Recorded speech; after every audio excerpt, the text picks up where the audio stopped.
Hi guys, welcome to the channel. നമ്മൾ മുമ്പിൽ എന്നുള്ളത് BMW GS 310 ആണെന്നുള്ളത്. അപ്പോൾ നമ്മളിതിൻ്റെ ഒരു ചെറിയ റിവ്യൂ ആണെന്ന് ചെയ്യാൻ പോകുന്നത്. സാധാരണ പോലത്തെ റിവ്യൂ അല്ലാതെ ഞാനിപ്പോൾ ഇത് വാങ്ങിയിട്ട് ഓൾറെഡി ഒരു 3 വീക്സായി. അപ്പോൾ ഇത് ഓടിച്ചുള്ളതിൻ്റെ ഒരു എക്സ്പീരിയൻസ് നിങ്ങളുടെ കൂടെ ഷെയർ ചെയ്യുക എന്നുള്ളതാണ് ഞാൻ ഈ വീഡിയോയിലൂടെ ഉദ്ദേശിക്കുന്നത്. അപ്പോൾ നമുക്ക് ഡയറക്റ്റ് വീഡിയോയിലോട്ട് കിടക്കാം.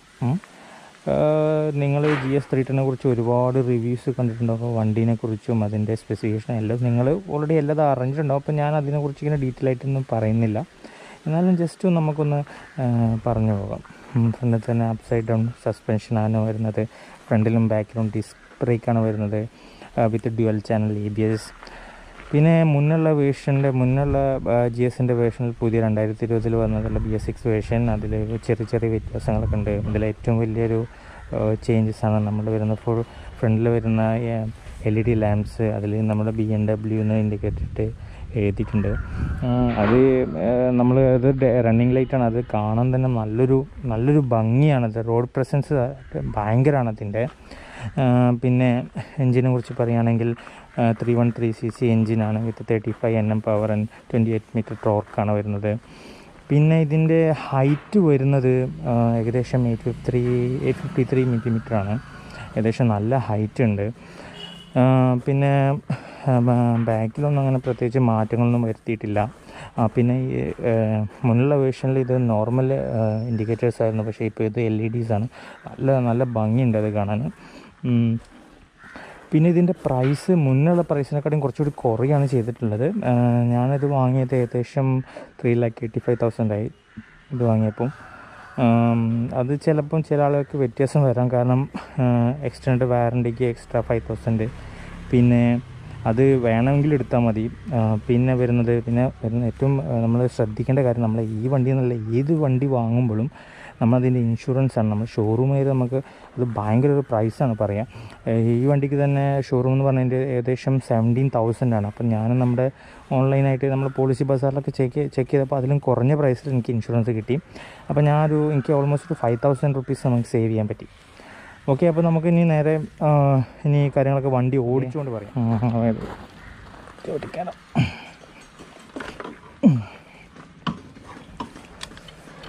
ഗൈസ്, എൻ്റെ ഹൈറ്റ് ഏകദേശം വരുന്നത് 5'8" എന്നൊക്കെ എൻ്റേത് ഹാഫ് ഫൂട്ടാണ്. അപ്പോൾ ഇതിനെക്കാട്ടി ഹൈറ്റ് കുറഞ്ഞ ആൾക്കാർക്ക് ചെറിയൊരു ബുദ്ധിമുട്ടൊക്കെ ഉണ്ടാവും. പിന്നെ വരുന്നത് ഇത് പിന്നെ ഈ GS-ന് 3 വേരിയൻറ്റ് വരുന്നത്. ഒരു വൈറ്റ് കളർ, പിന്നെ ഒരു റാലി എഡിഷൻ, പിന്നെ 48 years of എഡിഷൻ GS ആണ്. ഇത് വരുന്നത് 48 years of എഡിഷനാണ്. ചെറിയ ലോഗോ ഒക്കെ ഇവിടെ കൊടുത്തിട്ടുണ്ട്. പിന്നെ ഹാൻഡിലൊക്കെ ഓക്കെയാണ്, നല്ല കംഫർട്ടബിൾ ആയിട്ടുള്ള ഹാൻഡിലാണ്. എന്തായാലും വണ്ടി സ്റ്റാർട്ട് ചെയ്യാം.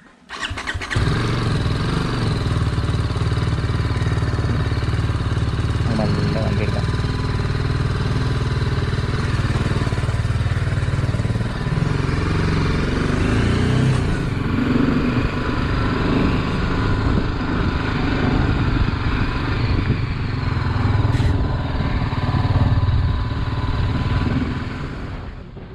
ഓക്കെ ഗായ്സ്, അപ്പോൾ നമുക്ക് റൈഡിങ് പൊസിഷൻ തന്നെ പറഞ്ഞു തുടങ്ങാം.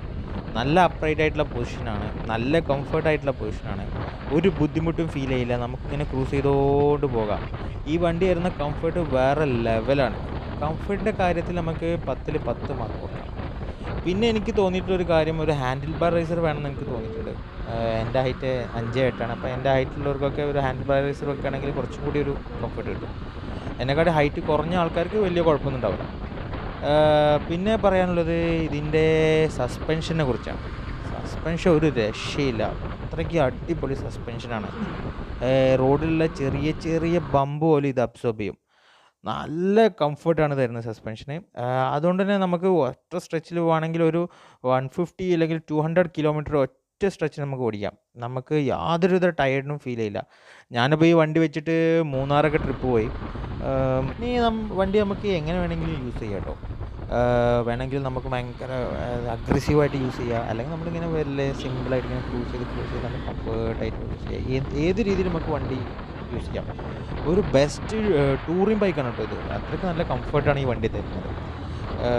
റോഡ് റെസ്പോൺസ് എന്ന് പറഞ്ഞാൽ വേറെ ലെവലാണ്. അത് നമുക്ക് ഗിയർ ഡൗൺ ഷിഫ്റ്റ് ചെയ്യേണ്ട യാതൊരു ആവശ്യമില്ല. അതിപ്പോൾ നമുക്കൊരു 4 ഗിയറിലൊക്കെ ആണെങ്കിൽ അതിങ്ങനെ മെല്ലെ ഇങ്ങനെ ത്രോട്ടിൽ കൊടുത്താൽ മതി. അതിങ്ങനെ കയറിപ്പോകും, യാതൊരു ബുദ്ധിമുട്ടില്ല അതിന്. പിന്നെ പറയാനുള്ളത് എന്താണ്, വൈബ്രേഷൻ അങ്ങനെ വല്ലാത്ത വൈബ്രേഷനൊന്നുമില്ല. നല്ല കംഫർട്ടാണ്, ഹാൻഡിലൊന്നും യാതൊരു വൈബ്രേഷനില്ല. പിന്നെ നമ്മൾ ഹയർ RPMലൊക്കെ പോകുമ്പോൾ ചെറിയൊരു രീതിയിൽ വൈബ്രേഷൻ, അത് നമ്മുടെ ഈ ടാങ്ക് സൈഡിൽ നിന്നാണ്. പിന്നെ ഫുട് പാഡ്സിൻ്റെ അവിടെ നിന്ന് അത് നമ്മൾ ടാങ്കിനെ ഹഗ് ചെയ്തിരിക്കുകയാണെങ്കിൽ നമ്മൾ കാലിനൊക്കെ ചെറുതായിട്ട് വൈബ്രേഷൻ, പക്ഷേ അതിന് മൈന്യൂട്ടായിട്ടുള്ള വൈബ്രേഷൻ, വല്ലാതൊന്നുമില്ല. അതേമാതിരി ഫുട് പാഡ്സ് ഒരു 100-120 സ്പീഡിലൊക്കെ പോകുമ്പോൾ ഫുട് പാഡ്സിൻ്റെ അവിടെ നിന്ന് ചെറിയ രീതിയിൽ വൈബ്രേഷൻ, പക്ഷേ അത് നെഗ്ലിജിബിളാണ്, യാതൊരു കുഴപ്പമില്ല. പിന്നെ ഈ വണ്ടി ഇങ്ങനെ ഇതേപോലെ കുതിച്ച് പോകും, യാതൊരു കുഴപ്പമില്ല. നമ്മളിങ്ങനെ ത്രോട്ടിലിങ്ങനെ ജസ്റ്റ് ഒന്ന് ഇങ്ങനെ കൊടുത്താൽ മതി. പിന്നെ നല്ല കംഫർട്ടാണ്, നല്ല വണ്ടി തരുന്ന കോൺഫിഡൻറ്റ് വേറെ ലെവലാട്ടോ. പിന്നെ ബാക്കിലിരുത്തി ഓടിക്കാനും അതുപോലെ തന്നെ യാതൊരു കുഴപ്പമില്ല, നല്ല കംഫർട്ടാണ്. പിന്നെ എന്താ പറയുക, പിന്നെ ഈ വണ്ടിയുടെ മൈലേജിനെ കുറിച്ച് പറയാം. ഞാനിപ്പോൾ ഏകദേശം ഒരു ഓൾമോസ്റ്റ് 1000 കിലോമീറ്റർ വണ്ടി ഓടിച്ചു. അപ്പോൾ എനിക്ക് ഏകദേശം ഒരു 30 ലിറ്റർ മൈലേജ് കിട്ടുന്നുണ്ട്. പിന്നെ ഈ വണ്ടിയുടെ ഫസ്റ്റ് സർവീസ് വരുന്നത് 1000 കിലോമീറ്ററിലാണ്. ഏകദേശം എനിക്കിപ്പോൾ അത് സർവീസ് ഡ്യൂ ആയി. ഇപ്പോൾ നാളെ മറ്റന്നാൾ കൊണ്ടുപോകണം എന്ന് ഞാൻ വിചാരിക്കുന്നു. പിന്നെ 1000 കഴിഞ്ഞാൽ പിന്നെ 1 ഇയർ അല്ലെങ്കിൽ 10,000 ആണ്. പിന്നെ ഇതിൻ്റെ ബെസ്റ്റ് ക്രൂസിങ് സ്പീഡ് എന്നൊക്കെ പറഞ്ഞാൽ ഒരു 100 or 110 ആണ് ഹൈവേയിലൊക്കെ.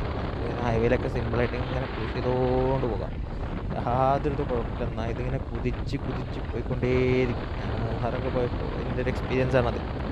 പിന്നെ ഇങ്ങനത്തെ ചെറിയ റോഡിലൊക്കെ നല്ല സ്റ്റേബിളാട്ടോ വണ്ടി. നമുക്ക് ഇങ്ങനത്തെ ചെറിയ റോഡിൽ 70-60 സിമ്പിളായിട്ട് ഇങ്ങനെ പോയിക്കൊണ്ടേയിരിക്കാം. നല്ല ത്രോട്ടിൽ റെസ്പോൺസും തരുന്നുണ്ട് വണ്ടി. പിന്നെ പറയാനുള്ളത് 0 to 100 ആണ്. ഞാൻ ചില വീഡിയോസൊക്കെ കണ്ടു, 0 to 100 6 സെക്കൻഡ് 6.5 സെക്കൻഡൊക്കെയാണ്. ഞാനിതുവരെ ഈ വണ്ടിയിൽ ട്രൈ ചെയ്ത് നോക്കിയിട്ടില്ല. അപ്പോൾ ട്രൈ ചെയ്ത് നോക്കാനുള്ള ഒരു റോഡും ഇവിടെ ഇല്ല. എന്നാലും ഞാനൊന്ന് നോക്കാം ഗൈസ്, ഞാൻ നോക്കാം. അപ്പോൾ ഓക്കെ ഗൈസ്, നമ്മൾ 0 to 100 ഒന്ന് ചെക്ക് ചെയ്ത് നോക്കാം. ഇവിടെ ചെറുതായിട്ടൊരു സ്ട്രൈറ്റ് റോഡ് കിട്ടുന്നുണ്ട്, എന്നാലും കുറച്ച് റഷ് ഉണ്ട്. നമ്മൾ എന്നാലും ട്രൈ ചെയ്ത് നോക്കാം. ഓക്കെ ഒന്ന് ട്രൈ ചെയ്യാം.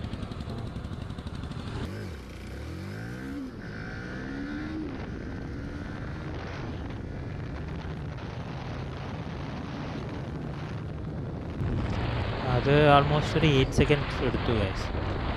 ഇത്ര ടൈം എടുക്കാൻ പാടില്ല. ഇതൊരു സ്ട്രൈറ്റ് ആയിട്ടുള്ളൊരു റോഡ് അല്ലാത്തത് കൊണ്ടാണ്. ഇല്ലെങ്കിൽ ഇതിനെക്കാളും കുറഞ്ഞ ടൈം എടുക്കത്തുള്ളൂ. നെക്സ്റ്റ് ഇതിൻ്റെ ബ്രേക്കിനെ കുറിച്ചാണ് പറയാനുള്ളത്.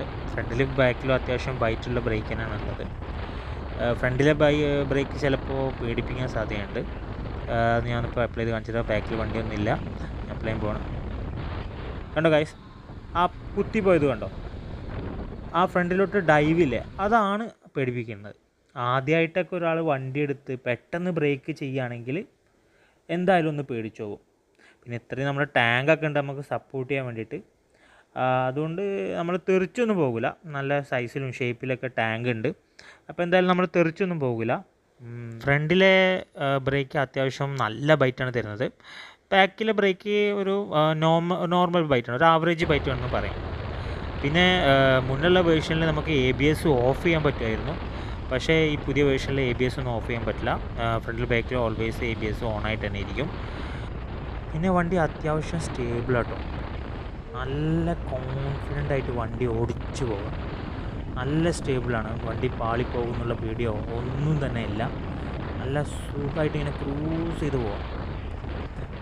പിന്നെ കോർണറിങ്ങിലൊക്കെ ഈ വണ്ടി തരുന്ന കോൺഫിഡൻ്റ് അതൊരു വേറെ ലെവലാണ്. നമുക്കിങ്ങനെ സിമ്പിളായിട്ട് കോർണർ ചെയ്ത് ഇങ്ങനെ പോവാം. നമ്മൾ ബ്രേക്ക് അപ്ലൈ ചെയ്യേണ്ട യാതൊരു ആവശ്യമില്ല. നല്ല കോൺഫിഡൻ്റ്, വണ്ടി പാളിപ്പോകുന്നുള്ളൊരു പേടിയില്ല, നല്ല സ്റ്റേബിളാണ്.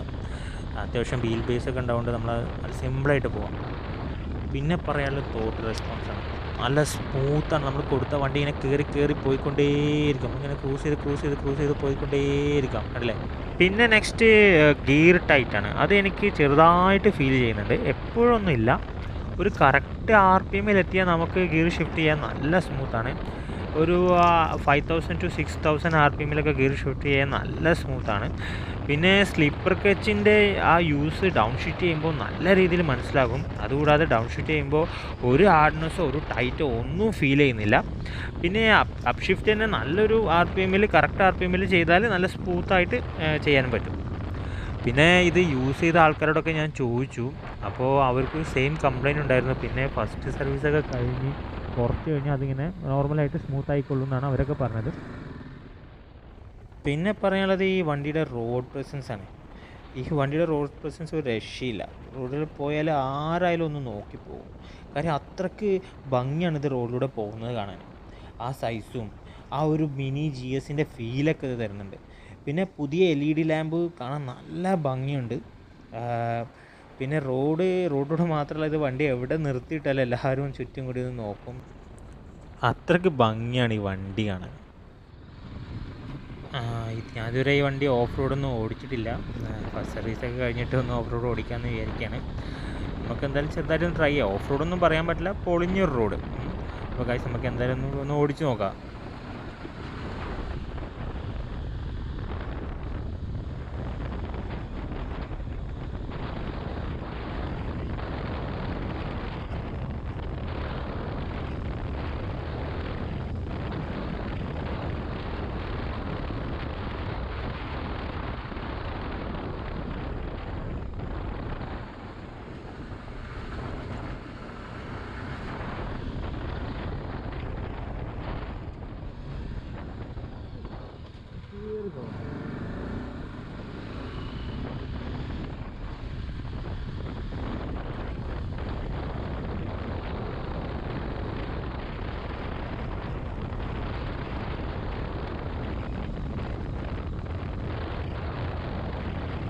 അപ്പോൾ ഗൈസ് അതായിരുന്നു നമ്മുടെ ഓഫ് റോഡ്.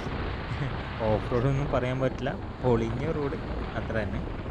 എന്തായാലും വണ്ടിയുടെ ഫസ്റ്റ് സർവീസൊന്നും കഴിഞ്ഞിട്ടില്ല. അതാണ് ഞാൻ ഭയങ്കര ഹാർഡായിട്ടുള്ള ഓഫ് റോഡൊന്നും ട്രൈ ചെയ്യാത്തത്. പക്ഷേ ഫസ്റ്റ് സർവീസൊക്കെ കഴിഞ്ഞ ഉടനെ തന്നെ നല്ലൊരു ഓഫ് റോഡ് വീഡിയോ ഞാൻ അപ്ലോഡ് ചെയ്യുന്നതാണ്.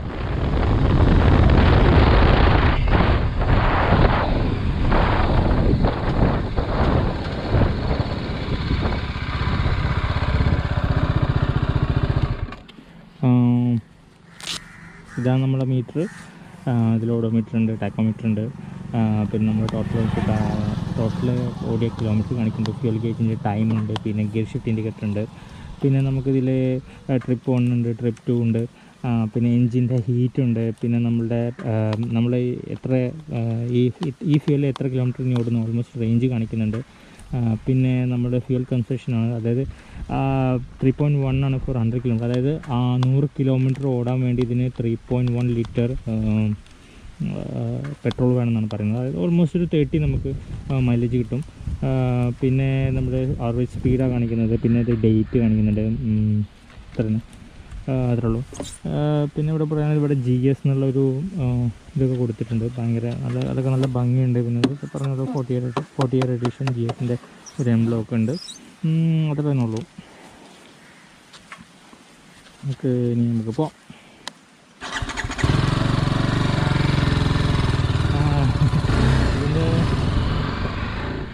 അപ്പോൾ ഗായ്സ് ഇത്രയേ ഉള്ളൂ ഈ വണ്ടീനെ കുറിച്ച് എനിക്ക് പറയാനുള്ളത്.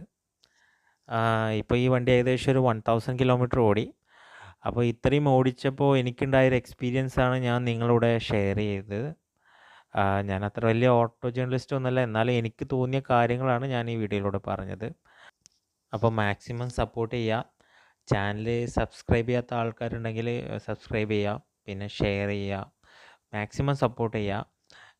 ഇതിൻ്റെ ഉടനെ തന്നെ അടുത്ത വീഡിയോസുകളൊക്കെ അപ്ലോഡ് ചെയ്യുന്നതാണ്. അപ്പോൾ guys have a nice day. See you soon.